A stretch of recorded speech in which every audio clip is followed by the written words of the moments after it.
ప్రభునామంలో ఈ క్లాసెస్కి చేరి వచ్చిన ప్రియులందరికీ ప్రత్యేకమైన వందనాలు. am I audible? క్లియర్ తమ్ముడు, క్లియర్.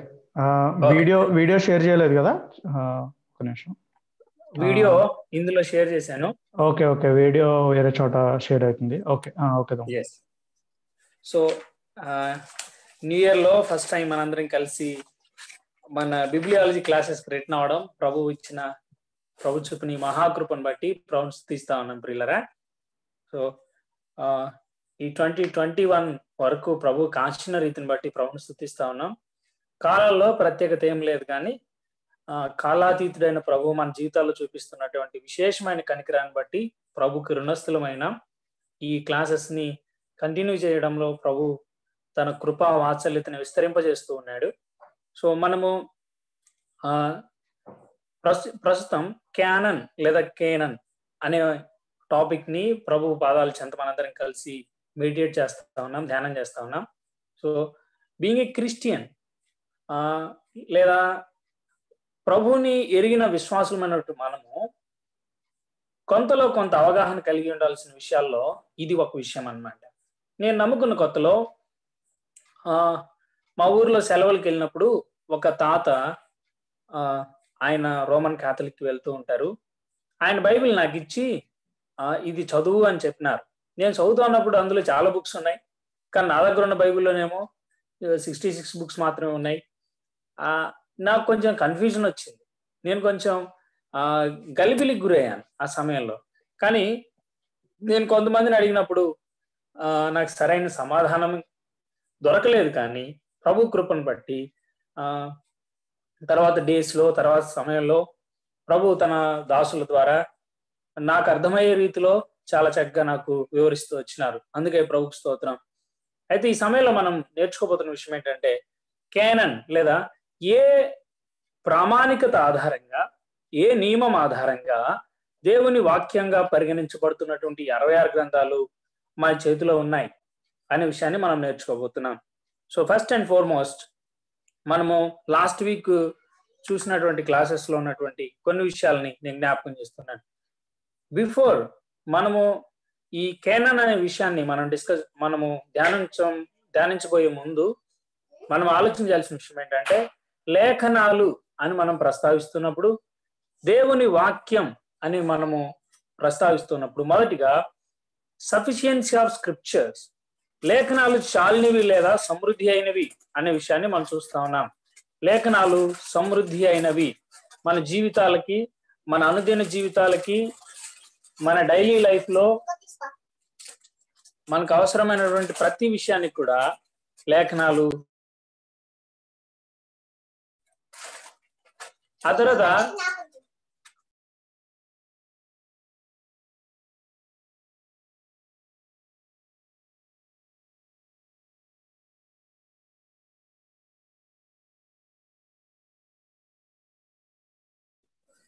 తమ్ముడు, you are still in mute.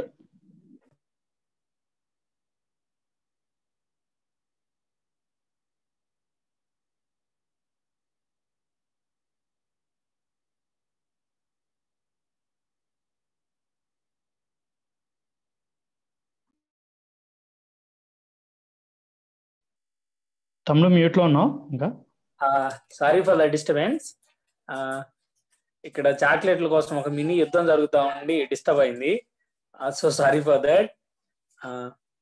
లేఖనాల గురించి మనం ఆలోచన చేస్తా ఉన్నాం.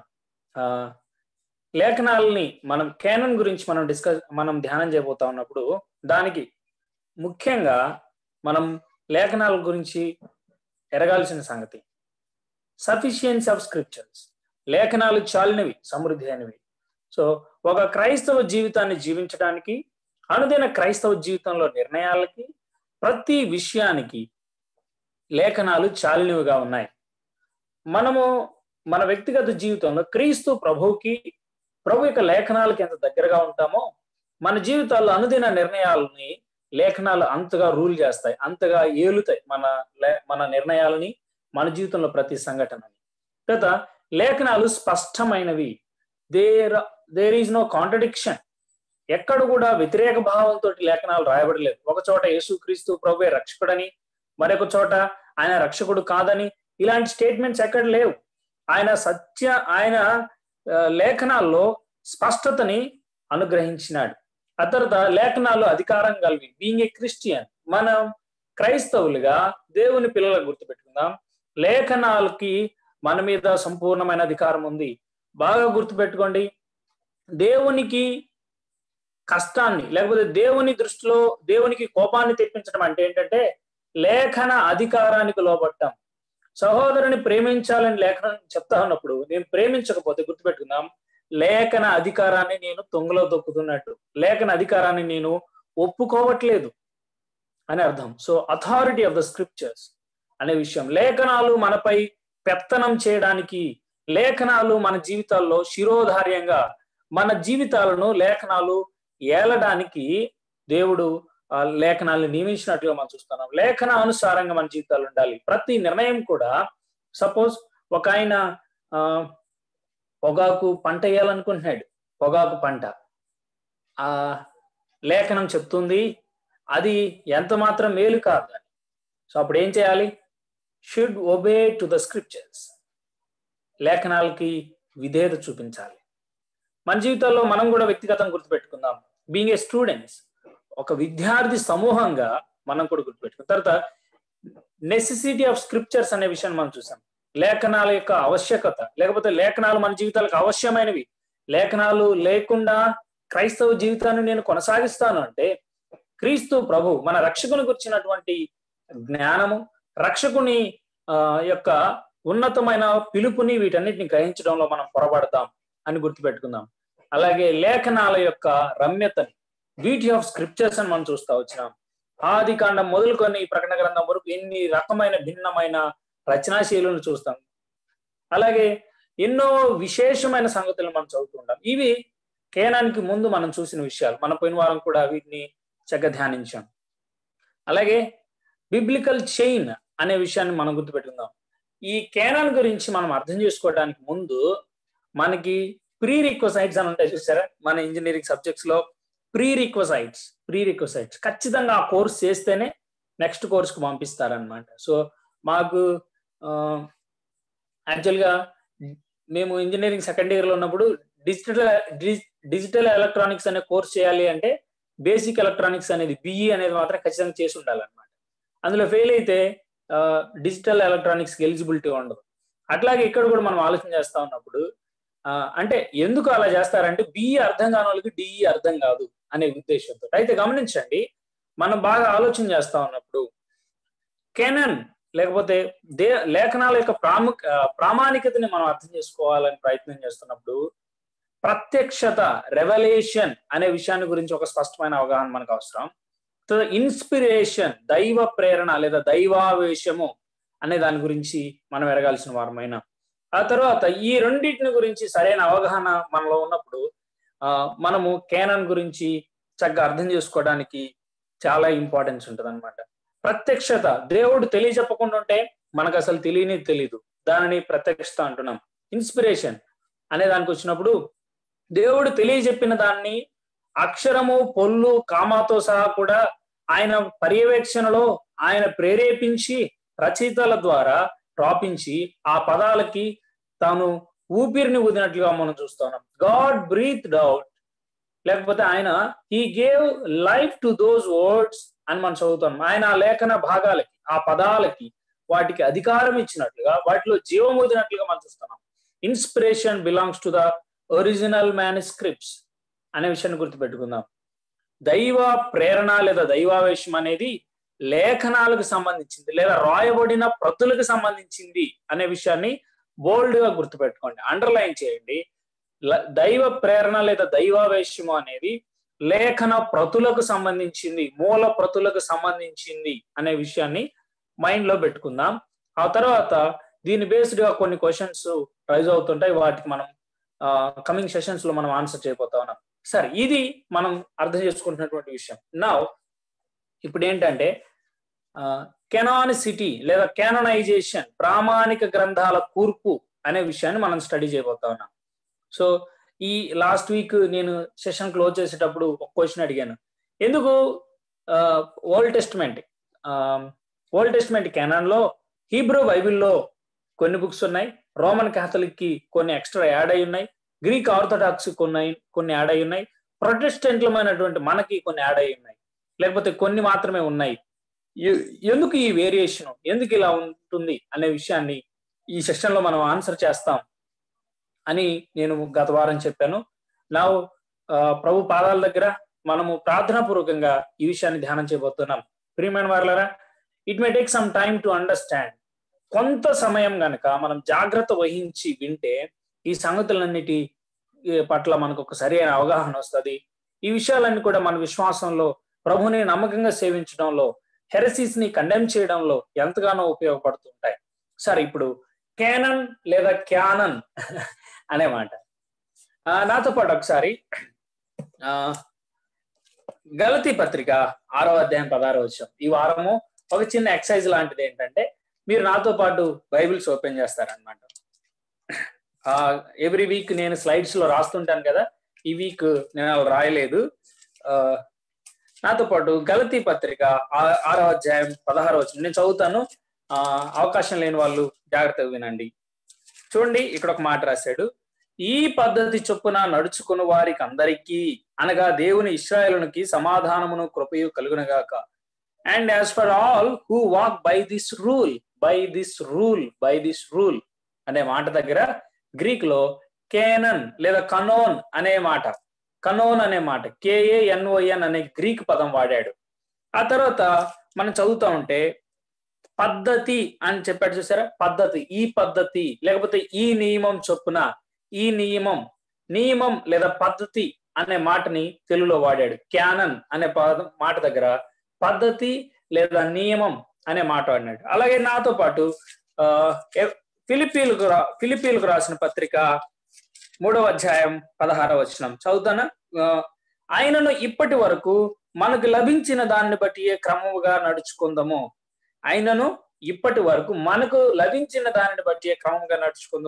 Only let us hold true to what we have attained అనే మాట.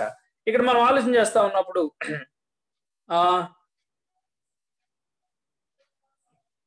ఇక్కడ ఉన్నటువంటి మాటల్లో ఇప్పటి వరకు మనకు లభించిన దాన్ని బట్టి క్రమముగా నడుచుకుందాము.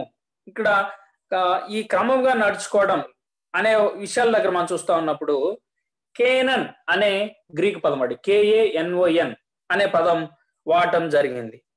అందుకని ఇక్కడ ఫిలిప్పీ 3:16ని నేను KJV వర్షన్ లో చదువుతున్నాను. నేను ఇప్పుడు ESV వర్షన్ లో చదివాను, కానీ KJV వర్షన్ లో ఏముందంటే let us walk by the same rule. ఈ నియమం చొప్పున మనం నడుద్దాం. Let us mind the same thing. అందరము ఒకే విషయాన్ని దృష్టిలో ఉంచుకొని నడుద్దాం అంటున్నాడు. So let us walk by the same rule అనే మాట దగ్గర ఏమని రాస్తా ఉన్నాడంటే క్రమము అనే మాట, నియమము అనే మాట, పద్ధతి అనే మాట దగ్గర కేనన్ లేదా కనోన్ అనే గ్రీక్ పదం వాడుతూ వచ్చినాడు. సో ఈ విషయాలు మనం ఆలోచన చేయబోతా ఉన్నప్పుడు బేసిక్ గా హీబ్రూలో ఏం రాసినాడంటే గానే లేదా ఖానే అనే హీబ్రూ పదాలు రాస్తా వచ్చినాడు. సో జస్ట్ హోల్డ్ ఆన్, ఇక్కడ కొంచెం ఆగుదాం. ఇక్కడ కొంచెం ఆగి దీని గురించినటువంటి సంగతుల్ని చూద్దాం. నేను జస్ట్ సమ్మరైజ్ చేస్తున్నాను ఇంట్రడక్షన్. ఏంటంటే కేనన్ అంటే అర్థం ఏంటంటే ప్రామాణికత్వము. గ్రీక్ లో కనోన్ అనే గ్రీక్ పదం వాడినాడు. దానికి అర్థం ఏంటంటే కొలబద్ద లేదా కొలమానం లేదా ఈ పద్ధతి అంటున్నాడు, లేకపోతే ఈ నియమము, ఈ rule. Let us walk by the same rule అనే మాట వాడుతూ వచ్చినట్టు చూసారా? అక్కడ కొలబద్ద లేదా కొలమానం అనే మాట చూస్తా ఉన్నాం. హీబ్రూలో అయితే గానే లేదా ఖానే అంటే GANEH అనే మాట, ఖానే అనే మాట దగ్గర QANESH అనే మాటలు వాడుతూ వచ్చినాడు. సరే, ఇదండి ఇక్కడ ఉన్నటువంటి విషయం మనకు అర్థమవుతుంది. ఫస్ట్లీ దీని బ్యాక్గ్రౌండ్ ఏంటంటే పూర్వకాలంలో కొలతకి ప్రామాణికంగా ఏం చేసేవాళ్ళు అంటే రెల్లును కొలబద్దగా వాడేవాళ్ళు. రెల్లు ఐడియా ఉందా ఎవరికైనా? రెల్లు ఎవరైనా?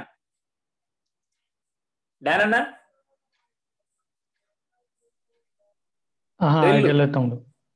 అదే జమ్ము కదా, జమ్ము జమ్ములో నాకు తెలిసి అనోకనకు తెలిసి ఉంటది మోస్ట్లీ. అయితే జమ్ము లాంటి ఒక కేటగిరీ అదేంటంటే కొలబద్దగా వాడేవాళ్ళు, కొలవటానికి సర్టన్ లిమిట్స్, ఇది ఎంతవరకు పాస్ అవుతుంది, ఇది ఎంతవరకు ఈ విషయాన్ని హోల్డ్ ఆన్ చేస్తా ఉంది, అలాంటివి మెజర్ చేయడానికి వాడేవాళ్ళు. తర్వాత మనం చూస్తే లేఖనాల యొక్క ప్రామాణికం అంటే అర్థం ఏంటి అసలు? లేఖనాలు ప్రామాణికం అంటే ఏంటి అసలు? స్క్రిప్చర్స్ ఒక రూల్ లాగా ఉండటం అంటే ఏంటంటే, అర్థం చేసుకోండి, లేఖనాలు ఒక నియమముగా, రూల్ లేదా కొలమానంగా లేదా దేవుని ప్రజలకు ప్రామాణికంగా వాడటాన్ని లేఖనాలు ప్రామాణికం అంటారు. లేఖనాలని ఒక రూల్ లాగా, ఒక అన్నుంటారు, నాకు తెలిసిన అన్న అంటాడు, rule book for the Christian life. క్రైస్తవ జీవితం యొక్క నియమ నిబంధనల సమగ్ర వివరణే బైబిల్ అంటాడు. చట్టాలు అని కూడా అంటుంటారు. కానీ ఇక్కడ మనం ఆలోచన చేస్తున్నప్పుడు లేఖనాలు ఒక నియమంగా లేదా కొలమానంగా లేదా దేవుని ప్రజలకు ప్రామాణికంగా వాడటాన్ని లేఖనాలు ప్రామాణికం అంటారు. సో బేసికల్ గా ఈ విషయాలు మనం అర్థం చేసుకోవడానికి ముందు మనం ఏం చేద్దాము అంటే మీనింగ్ ని 2-fold లో చూడాలన్నమాట. 2-fold మీనింగ్, లేకపోతే ఈ యొక్క మీనింగ్ లో 2 విషయాలు ఉన్నాయి. ఒకటి ఏంటంటే list of books that met criteria, test or rules and thus were considered authoritative and canonical. మొదటి వ్యూ ఏంటంటే, అంటే మొదటి ఫోల్డ్ లేకపోతే మొదటి విషయాన్ని మనం చూస్తా ఉన్నప్పుడు అర్థమయ్యేది ఏంటంటే, కేనన్ అంటే ఏంటంటే బైబిల్లో ఉండవలసిన పుస్తకాల జాబితాను గురించి మాట్లాడుతుంది. కేనన్ అనేది బైబిల్లో 66 గ్రంథాల పుస్తకాలు మాత్రమే, 66 గ్రంథాలు మాత్రమే ఉండాలి అనే ఆ ప్రామాణికాన్ని గురించి మాట్లాడుతుంది. ఒకటి. రెండోది చెప్తున్నాను, జాగ్రత్త వినండి. The collection of canonical books becomes our rule of life. క్రైస్తవ జీవిత నియమము ఎలా ఉండాలి, క్రైస్తవ జీవితంలో ఉండే రూల్స్ గురించి డిసైడ్ చేసేది కేనన్ అన్నమాట. సో ఫస్ట్లీ గుర్తుపెట్టుకుందాం, క్రైస్తవ జీవితం యొక్క నియమాన్ని గురించి కూడా మాట్లాడుతుంది కేనన్. ఒకటి, బైబిల్లో ఉండాల్సినటువంటి పుస్తకాల గురించి మాట్లాడుతున్నప్పుడు కేనన్ అనేది ఒక ఫోల్డ్ లో మనం చూస్తున్నాం. అయితే సెకండ్ వేరియేషన్ లో మనం చూస్తా ఉన్నప్పుడు ఏంటంటే క్రైస్తవ జీవితం యొక్క నియమాల గురించి, క్రైస్తవ జీవితం యొక్క క్రమబద్ధీకరణ గురించి, క్రైస్తవ జీవితంలో ఉండాల్సినటువంటి విషయాలను గురించి, లేదా నేను క్రైస్తవునని నేను ప్రొఫెస్ అవుతున్నాను, నేను చెప్పుకుంటున్నానంటే నేను ఎలా ఉండాలి, నేను క్రీస్తునందు విశ్వాసం ఉంచాలని, క్రీస్తు కొరకు ఎలా జీవించాలి, క్రీస్తు ప్రభువుకి నా పట్ల ఉన్నటువంటి ప్రణాళిక ఏమిటి, ఈ విషయాలన్నిటి గురించిన ఒక సమగ్రమైన వివరణ ఇందులో మనం చూస్తామన్నమాట. సో ఫస్ట్ మీనింగ్ ఏంటంటే list of books that met criteria, that met certain tests or rules and thus were considered authoritative and canonical. And second ఏంటంటే the collection of canonical books becomes our rule of life. మన జీవిత నియమంగా canonical books ఉన్నాయన్నమాట. లేకపోతే canon లో ఉన్నటువంటి ఆ 66 గ్రంథాల్లో ఉన్నటువంటి సంగతులు మన జీవితాలకి నియమంగా ఉన్నాయన్నమాట. సో ఇది మనం ఆలోచన చేస్తున్నటువంటి మాట. ప్రాథమికంగా మనకు ఏమని అర్థమైంది అంటే, మనకు అర్థమైన విషయం ఏంటంటే కేనన్ అంటే ఏంటి. క్యానన్ అంటే ఏంటంటే, ఒకటి, బైబిల్లో ఉండే పుస్తకాల జాబితాను నిర్ణయిస్తుంది. అలాగే క్రైస్తవ జీవితం యొక్క నడవడికను, క్రైస్తవ జీవితాన్ని గురించినటువంటి విషయాలను చక్కగా మనకి సమగ్రంగా వివరించేది అని మనకు అర్థమవుతుంది. సో అందుకని మనము గలతీ పత్రిక 6:16 చదువుతున్నప్పుడు ఈ పద్ధతి చొప్పున నడుచుకున్న వారికి అందరికీ అంటున్నాడు. ఏ పద్ధతి చొప్పున అంటే ఆ పైన సున్నతి గురించి మాట్లాడాడు. అయితే యూదులైతే సున్నతిని స్ట్రెస్ చేస్తా ఉన్నారు, కానీ పౌలు అంటాడు సున్నతి పొందుటి అంది ఏమి లేదు, పొందకపోవటి అంది ఏమి లేదు, ఇది లేఖనం చెప్తా ఉంది, ఇది లేఖనం యొక్క నియమం, లేదా క్రీస్తు ప్రభు వారు వెల్లడి చేసినటువంటి కృత నిబంధన సంఘానికి వెల్లడి చేసినటువంటి విషయం అని చెప్పి let us walk by as for all who walk by this rule. ఈ నియమం చొప్పున వెళ్దాం. ఏమిటి? సున్నతి పొందుటి అంది ఏమి లేదు, పొందకపోవటి అంది ఏమి లేదు అని లేఖనాలు మనల్ని హెచ్చరిస్తూ ఉన్నాయి అని చెప్తా ఉన్నాడు. తర్వాత ఆయనను ఇప్పటి వరకు మనకు లభించిన దాన్ని బట్టి క్రమంగా నడుచుకుందామని ఫిలిప్పీలతో రాస్తూ ఉన్నాడు. ఫిలిప్పీలకు రాసిన పత్రికలో రాయటం జరుగుతుంది. సో క్రమంగా నడుచుకుందాం, లేకపోతే ఈ యొక్క లేఖనాల యొక్క నియమ నిబంధనల చొప్పున, లేఖనాలు చెప్తున్న నియమాల ప్రకారం మన జీవితాన్ని మనం సాగిద్దాం అంటున్నాడు. ఇంకొక మాట చెప్పాలంటే, మనము పోరాటంలో ఉన్నాం. మన పోరాటంలో ఎలాంటి రూల్స్ ఉండాలి? క్రైస్తవ జీవితాన్ని జీవిస్తున్న నీకు నాకు కొన్ని రూల్స్ ఉన్నాయి. ఆ రూల్స్ అన్ని ప్రభు తన గ్రంథంలో మన కోసం నియమించాడు. Canonicity gives us the information about the rules అనే విషయాన్ని మనం చూస్తా ఉన్నాం. సో ఇదండి, సో ఇది మనకు అర్థమవుతున్న విషయం. సో ఫస్ట్లీ మీనింగ్ మనకు క్లియర్ గా అర్థమవుతుంది అనుకుంటున్నాను. తర్వాత ఒక విషయాన్ని నేను చెప్పాలనుకుంటున్నాను. లేఖన ప్రామాణికత్వాన్ని గురించి లేదా బైబిల్లో ఉండే పుస్తకాల జాబితాను గురించి ఉన్నటువంటి అపార్థాన్ని నేను క్లియర్ చేసి ముందుకెళ్తాను. బైబిల్లో ఉండాల్సిన పుస్తకాల గురించి, ఆ జాబితాను గురించిన అపార్థాన్ని నేను ఫస్ట్ టైం ప్రభు నమ్ముకున్న తర్వాత ఒక అన్నను అడిగితే అన్న చెప్పినాడు, church fathers decided to keep only 66 books. సంఘ పితరులు నిర్ణయించారు. సంఘ పితరులు బాగా గుర్తించండి, సంఘ పితరులు డెసిషన్ తీసుకున్నారు లేదా సంఘ పితరులు నిర్ణయం తీసుకున్నారు కాబట్టి మనకు 66 గ్రంథాలు ఉన్నాయి. చాలా పుస్తకాలు ఉన్నాయి తమ్ముడు, అందులో ఇవి కావాలని సంఘ పితరులు నిర్ణయం తీసుకున్నారు, చర్చ్ నిర్ణయం తీసుకుంది, అందుకనే మనకు 66 గ్రంథాలు ఉన్నాయి అని చెప్పినాడు.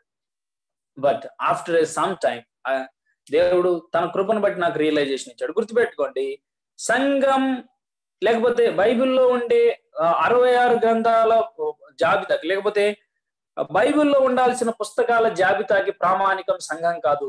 సంఘం నిర్ణయిస్తే లేకపోతే వ్యక్తులు నిర్ణయిస్తే 66 గ్రంథాలు మనకు రాలేదు అనే విషయాన్ని గుర్తుపెట్టుకోండి.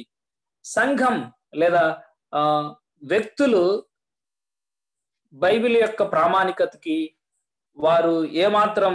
వారి నిర్ణయం ఏమాత్రం ప్రామాణికం కాదనమాట. వారి నిర్ణయం ద్వారా జరిగింది అంటే అవసరం లేదు మనకి యాక్చువల్ గా. ఇంకోటి ఏంటంటే, ఈ విషయాల్ని నేను ఒక బుక్ లో నేను కోట్ చేస్తా ఉన్నాను.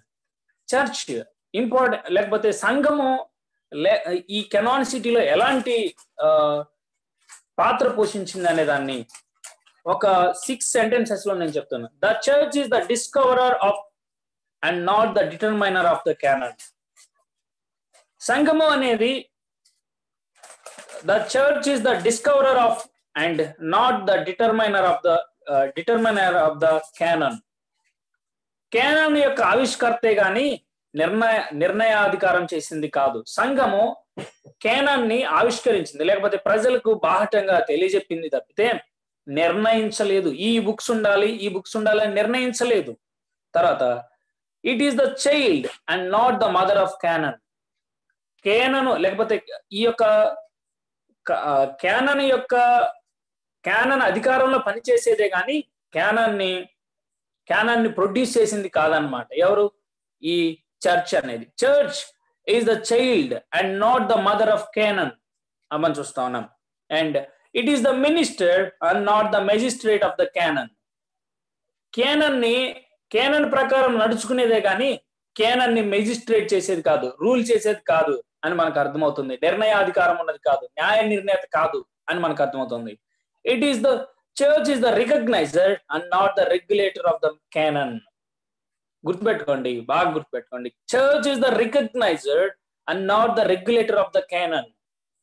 సంఘము అనేది క్యానన్ ని లేకపోతే 66 బైబిల్లో ఉండాల్సిన పుస్తకాల జాబితాను గుర్తించింది తప్పితే అది క్రమబద్ధీకరించాలి లేకపోతే అది నిర్ణయించి మనకు అప్పచెప్పాలి. గుర్తించడం వేరు, నిర్ణయించడం వేరు. అర్థమవుతుందా ప్రియులారా? ఒకసారి ఆలోచించి. It is church is the recogniser and not the regulator of the canon and church is the witness not the judge of the canon. Canon కి లేకపోతే 66 బైబిల్లో ఉన్న పుస్తకాల జాబితాకి సంఘము సాక్ష్యం ఇస్తుంది కానీ దాన్ని న్యాయాధిపతి కాదనమాట. లేదా church is the servant not the master of the canon. Church is the servant not the master of the canon. ఈ విషయాన్ని గుర్తుపెట్టుకుందాం. ఈ విషయాలని మన హృదయంలో నాటుకుందాం. సో నేను ఒకసారి రిపీట్ చేస్తా ఉన్నాను. Church is the discoverer of and not the determiner of the canon. Church is the child, not the mother of canon. Church is the minister, not the magistrate of the canon. Church is the recognizer and not the regulator of the canon. Church is the witness, not the judge of the canon. Church is the servant, not the master of the canon. అర్థమవుతా ఉందా? ఏ వ్యక్తో నిర్ణయించాడు కాబట్టి మనకి బైబిల్లోని పుస్తకాల జాబితా రాలే. ఏ వ్యక్తో మనకి ఒక రూల్ పెట్టేసి మీరు ఫాలో అవ్వండి అని చెప్తే రాలేదు అని గుర్తుపెట్టుకుందాం. మరి ఎలా వచ్చింది అంటే బాగా గుర్తుపెట్టుకుందాం. ఒకసారి జస్ట్ హోల్డ్, ఒక్కసారి ఆగుదాం. మనకి ఇప్పుడు అర్థమవుతూ వచ్చిన విషయం ఏంటంటే, ఒకటి క్యానన్ అంటే ఏంటి, దాని బ్యాక్గ్రౌండ్ గురించి మనం చూసాం. రెండు, క్యానన్ లో ఉన్నటువంటి 2-fold ఇష్యూస్, 2 విషయాలు మనం చూసాం. ఒకటి బైబిల్లో ఉండాల్సిన పుస్తకాల జాబితా గురించి మాట్లాడుతుంది. 2, క్రైస్తవ జీవితం యొక్క నియమాల గురించి. The collection of canonical books becomes our rule of life. మన జీవితం యొక్క నియమాల గురించి క్యానన్ మనకి స్పష్టంగా తెలియజెప్తుంది. క్రైస్తవ జీవిత నియమాల గురించి చెప్తుంది. అది సెకండ్. థర్డ్ ఇష్యూ ఏంటంటే, బైబిల్లో ఉండాల్సిన పుస్తకాల జాబితాని సంఘం నిర్ణయించింది కాబట్టి అలా లేదు, వ్యక్తులు నిర్ణయించారు కాబట్టి అలా లేదు. కానీ సంఘం యొక్క పాత్ర ఏంటో మనం చూసాం. సంఘం ఏం చేసిందంటే డిస్కవర్ చేసింది. అండ్ సంఘము కెనానిసిటీ యొక్క చైల్డ్, సంఘము మినిస్టర్ ఆఫ్ ద క్యానన్, సంఘం రికగ్నైజ్ ఆఫ్ ద క్యానన్, సంఘం witness of the canon, church is a servant of the canon, not the master of the canon అనే విషయాలు మనం చూస్తూ వచ్చాం. సో ఈ విషయాలన్నీ మనము చూసాము. ఇప్పుడు ఏంటంటే మరి ఎట్లా అనే విషయాలు మనం చూస్తూ ఉన్నప్పుడు నేను ఫస్ట్ లో కొన్ని విషయాలు మీకు గుర్తు చేశాను. రెవల్యూషన్, ఇన్స్పిరేషన్, అథెంటిసిటీ, దైవ ప్రత్యక్షత, దైవావేశము, అధికారము, అధికారపూర్వకమైనదని. దైవావేశము అనే దాని గురించి నేను చెప్తా ఉన్నాను. లేఖనాలకు లేదా రాయబడిన మూల ప్రతులకు వర్తిస్తుంది అనే విషయం. రాసిన ప్రతులకే గాని రాసిన వ్యక్తులకు చెందినది కాదు అనే విషయాన్ని బాగా గుర్తుపెట్టుకోండి. ఒక వ్యక్తి ఒక 10 పత్రికలు రాశాడు అంటే ఆ వ్యక్తి రాశాడు కాబట్టి అవి దైవావేశం కాదు. రాస్తున్నవి అతడు రాశాడు కాబట్టి అవి దైవావేశమైన కాదు, కానీ వాటికి దైవావేశం ఉంది కాబట్టి అవి బైబిల్లో చేర్చబడ్డాయి. ఆ వ్యక్తి రాశాడు కాబట్టి అవి బైబిల్లో చేర్చబడ్డాయి.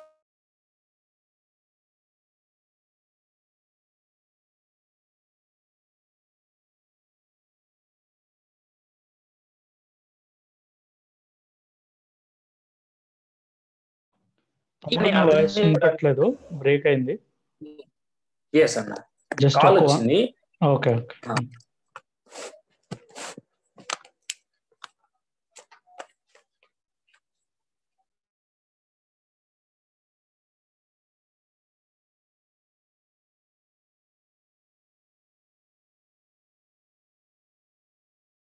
అన్నా, am I audible అన్నా?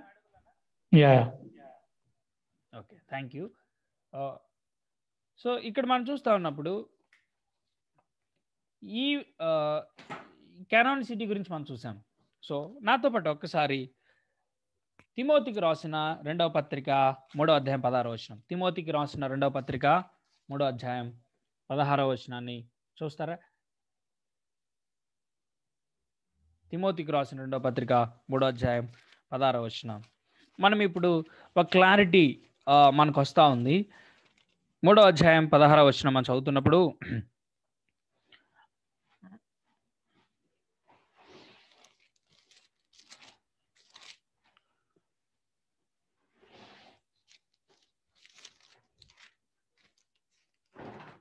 తిమోతికి రాసిన 2వ పత్రిక 3వ అధ్యాయం 16 నుంచి 17 వచనాలు. దైవజనుడు సన్నద్ధుడై ప్రతి సత్కార్యమునకు పూర్ణముగా సిద్ధపడి ఉండునట్లు దైవావేశము వలన కలిగిన ప్రతి లేఖనము ఉపదేశించుటకును, ఖండించుటకును, తప్పుదిద్దుటకును, నీతి యందు శిక్ష చేయుటకును ప్రయోజనకరమైనది. గుర్తుపెట్టుకుందాం, లేఖనాలు దైవావేశము ద్వారా కలిగినాయి అనే విషయాన్ని నేను గుర్తు చేస్తూ ఉన్నాను. మూల ప్రతులు దైవావేశం మూలంగానే కలిగినాయి అనే విషయాన్ని మరలా ఎందుకు చెప్తున్నానంటే, రాసిన ప్రతులకు, రాయబడిన మూల ప్రతులకే కానీ రాసిన వ్యక్తులకు కాదు దైవావేశం అనేది చెందినది. Inspiration, divine inspiration belongs to the scriptures, not to the writers అనే విషయాన్ని నేను చెప్తూ ఉన్నాను. ఇంకొక మాట చెప్పాలంటే, not everything an apostle wrote was inspired, for it was not the writer who was inspired, but his writings, and not necessarily of all of them. ఈ మాట లాస్ట్ 3 సెషన్స్ నుంచి నేను రిపీట్ చేస్తా ఉన్నాను. ఎవరైనా క్లారిటీ మిస్ అవుతా ఉంటే మీరు వరి అవ్వద్దు. ప్రియులారా, గత లెసన్ని ఒకసారి మరలా చూడండి. Not everything an apostle wrote was inspired, for it was not the writer who was inspired, but his writings, and not necessarily all of them. ఈ మాటని ఫర్దర్ న్యూ టెస్ట్మెంట్కి వెళ్ళినప్పుడు మనం క్లారిటీగా చక్కగా నేర్చుకుందాం.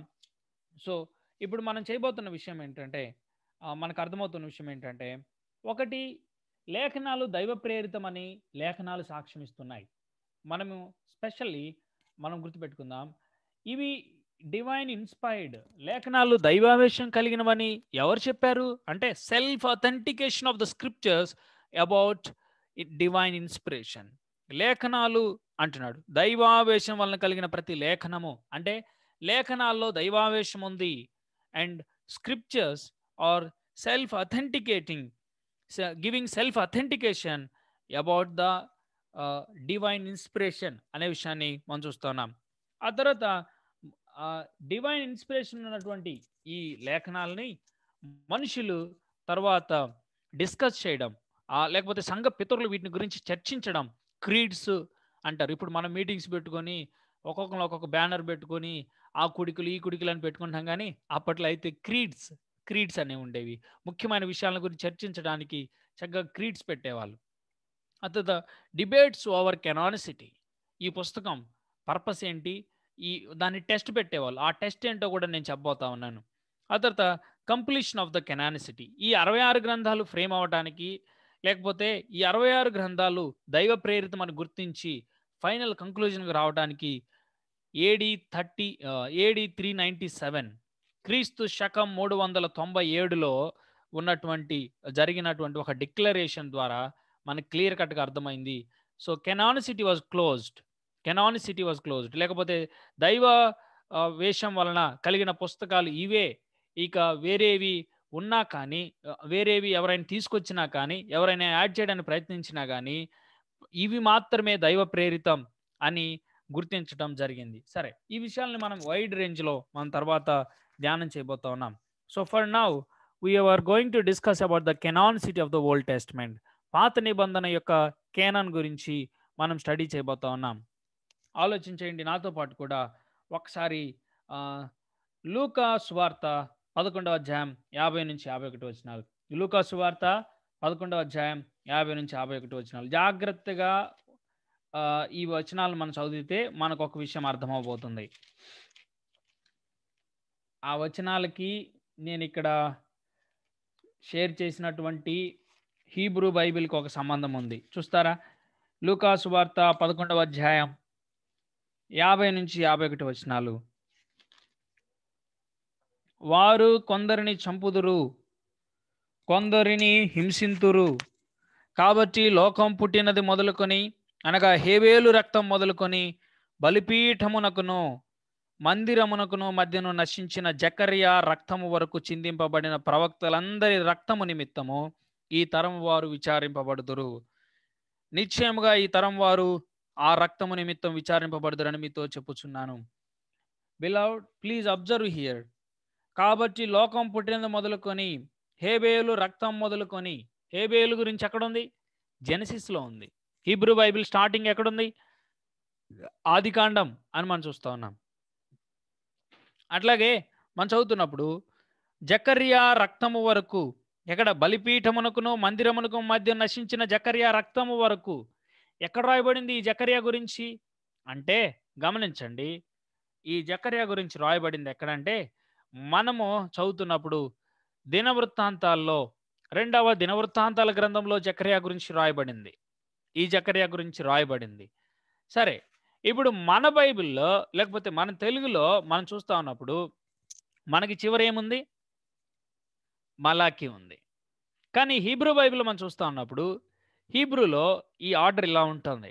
ఆదికాండం మొదలుకొని దినవృత్తాంతాలు 2వ గ్రంథం వరకు, second Chronicles.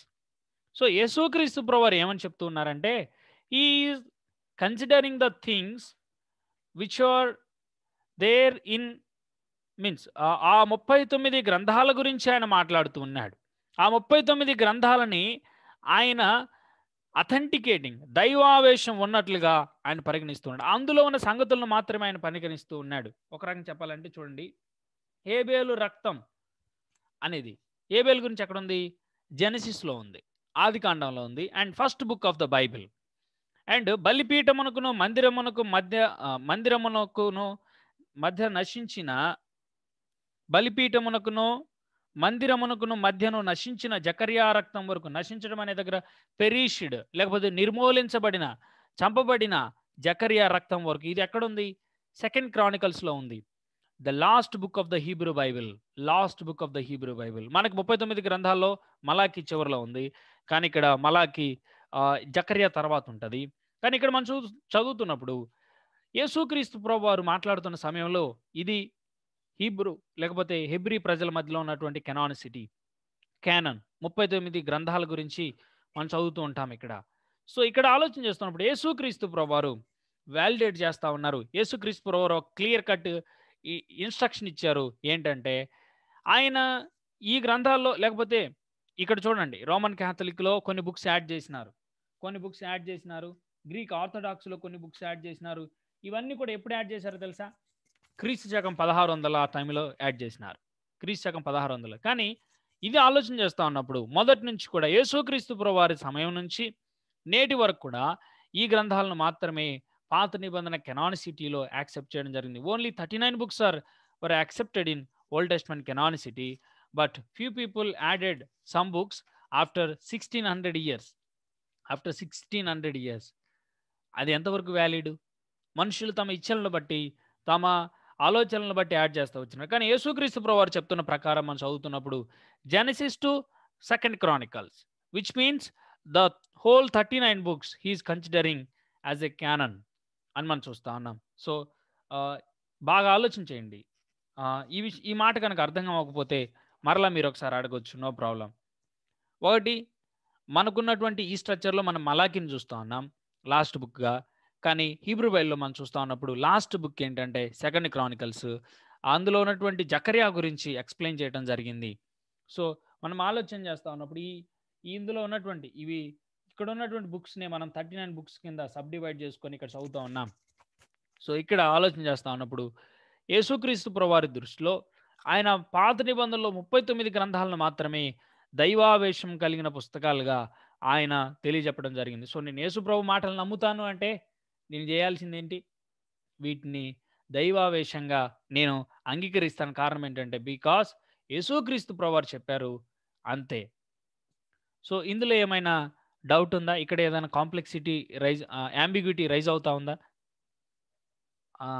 You can take ఒక్క నిమిషం కానీ అర నిమిషం కానీ మీరు ఒకసారి జస్ట్ చూడొచ్చు అనమాట. నేను చెప్పిన దాంట్లో ఎక్కడైనా కాన్ఫ్లిక్ట్ రైజ్ అవుతా ఉంటే లేకపోతే యాంబిగ్యూస్గా ఉంటే మీరు చెప్పొచ్చు, నో ప్రాబ్లం.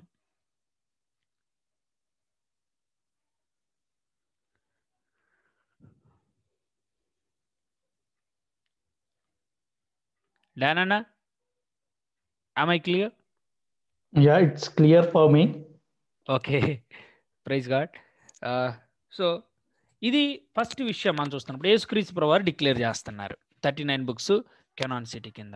సరే, ఇంకొక విషయాన్ని నేను మీ మధ్యలో ప్రజెంట్ చేస్తాను చూడండి. ద్వితీయోపదేశకాండం 31వ అధ్యాయం 24 నుంచి 26 వచనాలు చదువుదామా? ద్వితీయోపదేశకాండం 31వ అధ్యాయం 24 నుంచి 26 వచనాలు. Deuteronomy chapter 31 verses from 24 to 26. ద్వితీయోపదేశకాండం 31వ అధ్యాయం 24 నుంచి 26 వచనాలు. ఈ ధర్మశాస్త్రము వాక్యములు మోషే గ్రంథమందు శాంతముగా రాయుట ముగించిన తరువాత మోషే యెహోవా నిబంధన మందసమును మోయు లేవీయులను చూచి ఆజ్ఞాపించినదేమనగా, మీరు ఈ ధర్మశాస్త్ర గ్రంథమును తీసుకొని మీ దేవుడైన యెహోవా నిబంధన మందసపు ప్రక్కన ఉంచండి. యాడ్ దీస్ బుక్స్ ఈ పుస్తకాలు తీసుకెళ్ళి ఎక్కడ పెట్టాలంట? నిబంధన మందసము ప్రక్కనుంచండి అనే మాట. ఎలా కలెక్ట్ చేస్తా వచ్చారు కెనానిసిటీని? లేకపోతే ఈ 39 గ్రంథాలని ప్రామాణికంగా ఎలా ఎంచుకుంటూ వచ్చారంటే, ఎలా వీటిలో దైవ ప్రేరణ ఉందని గుర్తించారు అంటే, కొత్తగా మనం అంటే నేను కొన్ని రిఫరెన్సెస్ ఇస్తాను. మీరు జాట్ డౌన్ చేసుకొని చదవాలని, ఖచ్చితంగా చదవడం ద్వారా, ఆ లేఖనాలు చదవటం ద్వారా మీకు ఇంకా చాలా క్లియర్‌గా, చాలా క్లారిటీ వస్తది. ఒకటి, ధర్మశాస్త్ర గ్రంథాలని దైవ ప్రేరితంగా పరిగణించి, దైవావేశం కలిగిన వాటిగా ఉండడం ద్వారా నిబంధన మందసం ప్రక్కన ఉంచండి అని చెప్పాడు. అయితే యెహోషువ గ్రంథంలో మనం చదువుతున్నప్పుడు ప్లీజ్ జాట్ డౌన్, ఇది రాసుకోండి. యెహోషువ గ్రంథం 24వ అధ్యాయం 26వ వచనంలో యెహోషువ తోటి ఈ మాటలు భద్రపరచమని చెప్పడం చూస్తా ఉంటాం. ప్రభువు కెనానిసిటీకి, లేకపోతే కెనానికల్ బుక్స్ అన్నిటిని కూడా ఎక్కడికక్కడ భద్రం చేపిస్తూ వచ్చాడు. ఎక్కడికక్కడ ప్రజలకి అనుకూలంగా అవసరమైన రీతిలో భద్రం చేస్తూ వచ్చాడు. నిబంధన మందసంలో పెట్టిస్తూ వచ్చాడు. ఆ లాని మనం చూసాము. యెహోషువను గురించి మనం చూసాము. సమూయేలు మొదటి గ్రంథం 10వ అధ్యాయం 25వ వచనం మనం చదువుతున్నప్పుడు, సమూయేలు గ్రంథం మొదటి సమూయేలు 10వ అధ్యాయం 25వ వచనం మనం చూస్తా ఉన్నప్పుడు మనకి అన్న చాట్ బాక్స్లో పెట్టారు చూడండి. ఆ రెఫరెన్సెస్ చదవటం ద్వారా మీకు ఇంకా చాలా క్లారిటీ వస్తుంది. మీరు లేఖనాలని పరిశోధించడం ద్వారా ఇంకా వీటిని గురించి చాలా క్లియర్ కట్ ఐడియా వస్తుంది అనమాట. ఎందుకు 39 బుక్సే అనే విషయం మనం చూస్తున్నప్పుడు, సమూయేలు గ్రంథం మొదటి సమూయేలు 10వ అధ్యాయం 25వ వచనంలో సమూయేలు రాసిన పుస్తకాల గురించి, అలాగే న్యాయాధిపతుల గురించి, వీటన్నిటిని గురించి కూడా ఒక డిక్లరేషన్ లాగా అక్కడ జరిగిన సంఘటనలన్నింటి కూడా దేవుడు రాపించి భద్రపరచడానికి సమూయేలుని వీళ్ళందరిని వాడుకున్నట్లుగా మనం చూస్తాం. This is the proof that those are divine inspired books. అవి దైవావేశం కలిగిన పుస్తకాలు అని మనకు అర్థమవుతుంది. అయితే ప్రవక్తల గ్రంథాలు మనం చదువుతున్నప్పుడు ప్లీజ్ జాట్ డౌన్. మొదటి దినవృత్తాంతాలు 29వ అధ్యాయం 29వ వచనం. మొదటి దినవృత్తాంతాలు 29వ అధ్యాయం 29వ వచనం. అట్లాగే ఇర్మియా గ్రంథం 30వ అధ్యాయం 2 నుంచి 3 వచనాలు మనం చూస్తూ ఉంటాం. ఇర్మియా గ్రంథం 30వ అధ్యాయం 2 నుంచి 3 వచనాలు మనం చదువుతున్నప్పుడు మనకి క్లియర్ కట్ ఐడియా వస్తుంది. ఏంటంటే ఇవి దేవుడు భద్రపరచమంటున్నాడు, రాపించి ప్రజలకి ఇవ్వమంటున్నాడు. What does it mean? ఏమని దాని అర్థం అంటే, ఇవి దైవ ప్రేరితము, అట్లాగే దేవుడు వీటి ద్వారా తన ప్రత్యక్షతని లిఖింపజేసి అందించాలని ఆశపడుతున్నాడు, అందించాలని ఆయన అనాదికాల సంకల్పమై ఉన్నదని మనకు అర్థమవుతుంది. ఇంకొక విషయాన్ని నేను కన్వే చేసి నేను తెలియజెప్పి ముందుకెళ్తాను. చూడండి, we have 7 minutes more. We'll try to wind up. చూడండి, మలాకీ గ్రంథం 4వ అధ్యాయం 5వ వచనం ఒకసారి చదువుదాం అందరం కలిసి. Let us turn to book of Malachi, chapter 4, verse 5. యెహోవా నియమించిన భయంకరమైన ఆ మహాదినము రాకమునుపు నేను ప్రవక్తయగు ఏలియాను మీ యొద్దకు పంపుదును. నేను వచ్చి దేశమును శపించుకున్నట్లు అతడు తండ్రుల హృదయములను పిల్లల తట్టును, పిల్లల హృదయములను తండ్రుల తట్టును తిప్పును. ఒక విషయాన్ని ఇక్కడ క్లియర్ కట్గా మనం చూస్తా ఉన్నాం. సరే, ఈ విషయాన్ని అంటే మలాకీ గ్రంథం దగ్గర రెవల్యూషన్ ఆగిపోయింది, లేకపోతే దేవుడు 400 అరౌండ్ అప్రాక్సిమేట్లీ 400, కొంతమంది 425 years అంటారు. అయితే 400 years వరకు దేవుడు ఏది కమ్యూనికేట్ చేయలేదు. ఈ మధ్యలో జరిగినవే మకాబీయులు అని, అట్లాగే మకాబీయుల గ్రంథం అని, ఫస్ట్ మకబీస్, సెకండ్ మకబీస్, ఇలాంటి గ్రంథాలు రాయబడినాయి. అయితే ఆలోచన చేయండి, దేవుడు ఒక విషయాన్ని కన్వే చేస్తా ఉన్నాడు. ఏమనంటే, ఇక్కడ ప్రాఫిటిక్ విట్నెస్, ప్రవక్తల యొక్క సాక్ష్యాన్ని ఈ ఏండ్ల వ్యవధి కాలమంతా కూడా ఆయన డైరెక్ట్ రెవల్యూషన్, నేరు ప్రత్యక్షత ఏమి ఇవ్వకుండా ఆపేసినట్లుగా మనం చూస్తున్నాం. ఆయన తను వెల్లడి చేసుకోవడంలో, ప్రత్యక్షతను కలుగు చేయటంలో నూతనంగా ఏ ప్రత్యక్షత కూడా ఇవ్వబడలేదని మనమందరం ఎరుగుదాం. అయితే 39 గ్రంథాలు కాకుండా ఈ మధ్యలో ఉన్నటువంటి ఈ కాలంలో కొంతమంది గ్రంథాలు రాసినారు, చరిత్ర గ్రంథాలు అవి ఇవి రాసినారు. వీటన్నిటిని 1600 సంవత్సరాల తర్వాత యాడ్ చేసి దాన్నే రోమన్ క్యాథలిక్ అని, గ్రీక్ ఆర్థోడాక్స్ అని ఇలా యాడ్ చేసి పిలుచుకుంటూ ఉంటారు. But basically it is only 39 books only out of 66 which are included in old testament. So నాతో పాటు ఒకసారి ఇది మలాకి 4:5తో పాటు మత్తయి సువార్త 17వ అధ్యాయం 11, 12 వచనాలు కలిపి చదివితే మనకి క్లియర్ కట్ ఐడియా వస్తుంది. మత్తయి సువార్త 17వ అధ్యాయం 11 నుంచి 12 వచనాలు చదువుదాం ప్రియులరా. అందుకు ఆయన, ఎవరైనా యేసుక్రీస్తు ప్రభువారు, ఏలియా వచ్చి సమస్తమును చక్కబెట్టును మాట నిజమే, అయినను ఏలియా ఇది వరకే వచ్చాడు, వారు అతన్ని ఎరుగక తమకిష్టం వచ్చినట్టు అతని ఎడల చేసిరి, మనుష్య కుమారుడు కూడా అలాగే వారి చేత శ్రమలు పొందబోతున్నాడని మీతో చెప్పుచు. ఏలియా వచ్చేసాడా? యేసుక్రీస్తు ప్రభువారు చెప్తున్న ఈ పీరియడ్ని గమనించండి. ఈ మధ్యలో అంటే ఒక రకంగా చెప్పాలంటే ఈ మలాకీ గ్రంథం 4వ అధ్యాయం 5వ వచనం ఏమని చెప్తుందంటే, నేను చదువుతున్నాను, prophetic witness would end with Malachi and begin again until the coming of an Elijah type. ఏలియా వంటి వ్యక్తి అనే భావంతో ఇక్కడ పరిశుద్ధాత్మ దేవుడు రాపించాడని కాంటెక్స్ట్ చదువుతున్నప్పుడు మనకు అర్థమవుతుంటది. ఏలియా అంటే వ్యక్తి, Elijah type prophet in the person of John the Baptist. నేను మరలా చదువుతున్నాను, prophetic witness would end with Malachi and begin again until the coming of an Elijah type prophet in the person of John the Baptist. బాప్తిస్మిచ్చు యోహాను వంటి ఒక వ్యక్తి వచ్చి ఏలియా లాగా పనిచేసేంత వరకు కూడా ఈ ప్రవక్తల సాక్ష్యం లేదా ఈ గ్రంథాల సమకూర్పు అనేది ఇక ఈ మధ్యలో ఏమీ అంగీకరించబడదు అనే ఒక సెంటెన్స్ లాంటిది, ఒక క్లియర్ కట్ ఇండికేషన్ మనం ఇక్కడ చూస్తూ ఉన్నాం. అప్పటిదాకా ప్రజలందరూ వెయిట్ చేయండి అని మలాకీ గ్రంథం 4వ అధ్యాయం 5వ వచనం చెప్తున్నట్లుగా మనం చూస్తూ ఉన్నాం. So this is a clear issue. లేకపోతే ఇక్కడ ఉన్నటువంటి విషయాలు మన క్లారిటీగా చెప్తుంది ఏంటంటే, ఓల్డ్ టెస్ట్మెంట్ కానన్లో 39 బుక్స్ ఎందుకు యాక్సెప్ట్ చేస్తూ వచ్చాము అంటే, this is what the main reason. క్యానన్లో బైబిల్ పుస్తకాల జాబితాలో ఎందుకు పాత నిబంధనలో 39 పుస్తకాలు మాత్రమే ఉన్నాయనే దానికి మనకున్నటువంటి ప్రాథమికమైనటువంటి ఎవిడెన్సెస్ అని నేను చెప్తా ఉన్నాను. చూడండి, టెస్ట్ ఆఫ్ ద కెనానిసిటీ ఎలాంటి పరీక్ష అంటే ఓల్డ్ టెస్ట్మెంట్లో గుర్తుపెట్టి మనకు బాగా తెలిసినవి ఇవన్నీ. డివైన్ ఆథర్షిప్, ఇది నిజంగా దైవావేశం వలన కలిగిందా? గ్రంథం అలా చెప్తుందా? యెహోవా సెలవిచ్చున్నదేమనగా యెహోవా ప్రత్యక్షమయ్యేలాగా సెలవిచ్చును. ఇలాంటి మాటలు చూస్తున్నామా అందులో అనేది చాలా ఇంపార్టెంట్. ఆ తర్వాత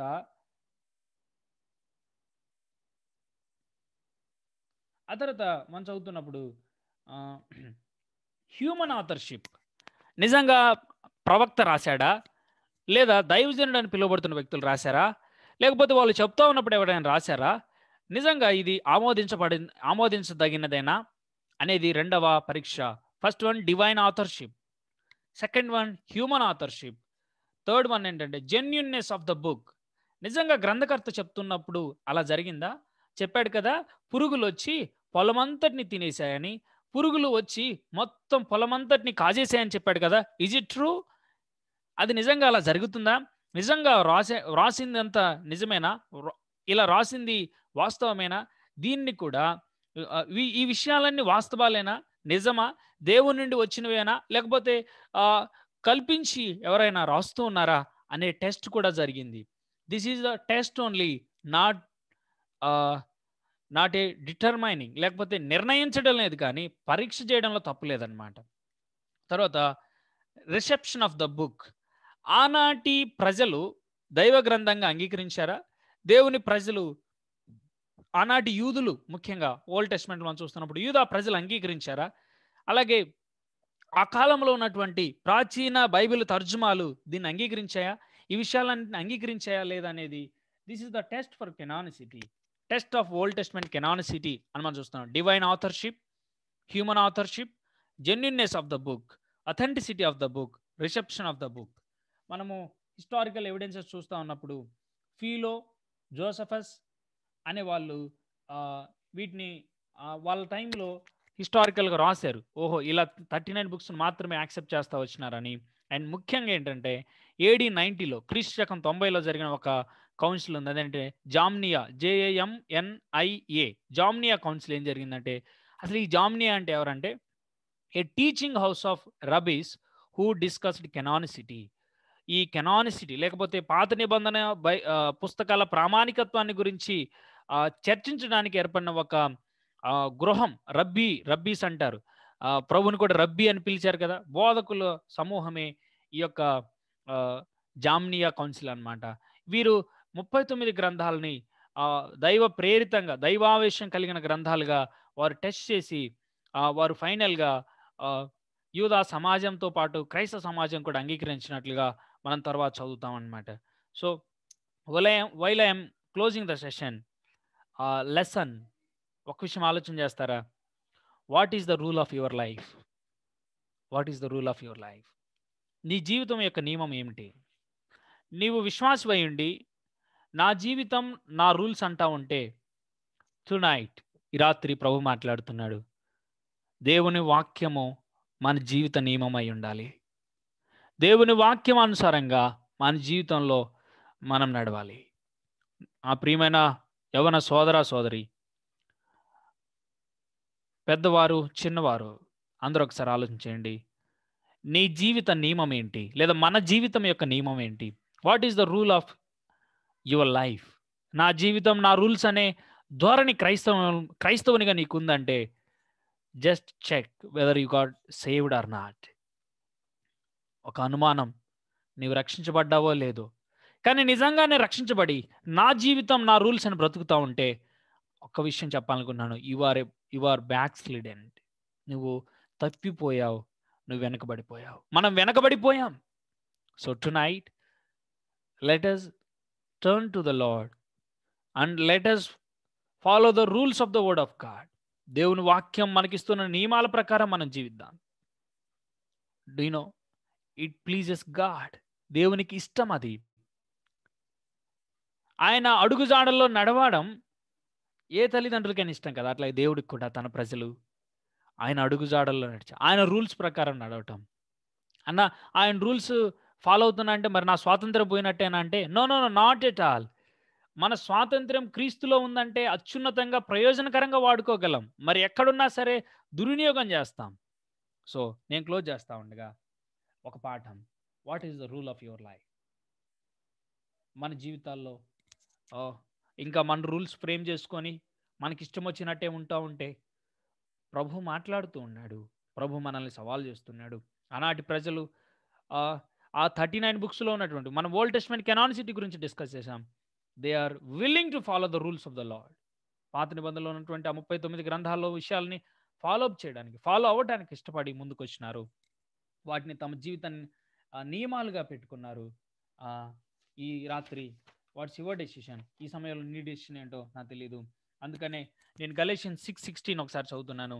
గలతీ పత్రిక 6:16లో ఈ పద్ధతి చొప్పున నడుచుకొనుట, ఈ పద్ధతి చొప్పున అయినను ఇప్పటి వరకు మనకు లభించిన దాన్ని బట్టి క్రమంగా నడుచుకో.